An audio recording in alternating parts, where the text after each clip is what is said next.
Let's talk about abstracts. You need to write one when you want to publish your research at a conference, in a journal, or elsewhere. You also need to include an abstract in your thesis or dissertation. If you're a student and you're about to write your first abstract, I can understand the confusion. There are at least two types of abstracts, the informative abstract and the descriptive abstract. The informative abstract is used in science, engineering, and most other domains. The purpose of it is to give the reader a full picture of your work, not just what the work is about, but also the results and the conclusions. A descriptive abstract is often used in social science and in essays. It does not include the results and the conclusions. It contains information about the work and it doesn't make any judgments. Then there are other definitions for an abstract. In many institutions, the word is used in another context. For example, you may have to submit an abstract for a research proposal. This could be for your thesis or a student competition. Here you're required to present your intended work that you haven't started yet. This can lead to confusion, as I will explain with an example.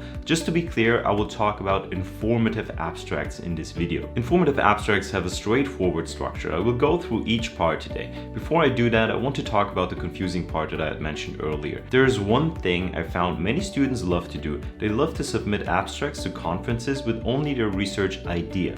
They haven't worked on the topic yet. If they're accepted to the conference, they start working on it.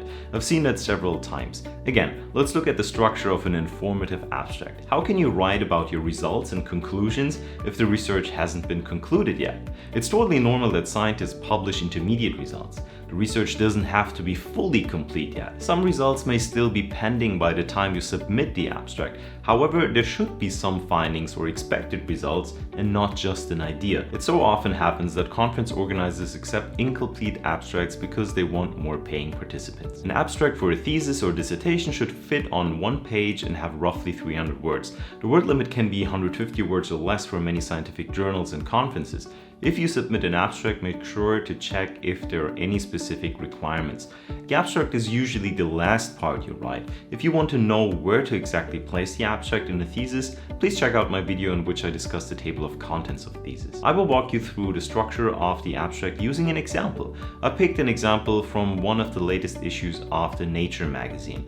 All credits go to the authors. Here's the reason I did that. You need to see good examples to get a better feeling for the structure and the wording of good abstracts.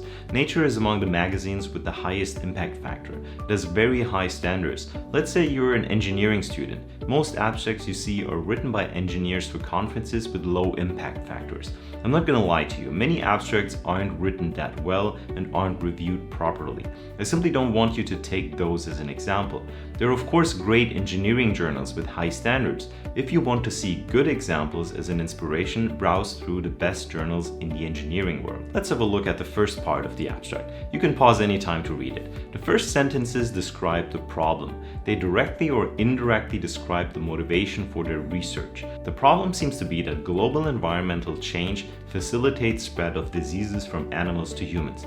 I also want to point out that they use present tense in this part. You can also use past simple tense if you're referring to something from the past. In many cases, the abstract states the objective of the research more directly in the beginning. It is very common that abstracts start with the sentence, "The purpose of this research is." You will find that the sections of an abstract blend into each other. Here, for example, the objective is described together with the applied method in one sentence. It's clear that they want to investigate hotspots for viral sharing using simulation. See how they write in first person by saying "we"? That is common practice in abstracts. However, the norms are different depending on the field and the requirements.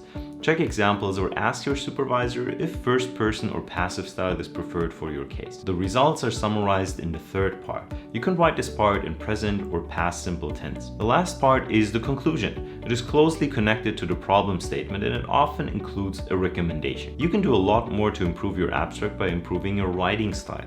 I often see very complicated sentences that could have been written much simpler. I've put a link to an article in the description. It provides great tips and examples for improving the wording of abstracts. Check my other thesis related videos in the playlist section of my channel StudyFox. Good luck with writing your abstract.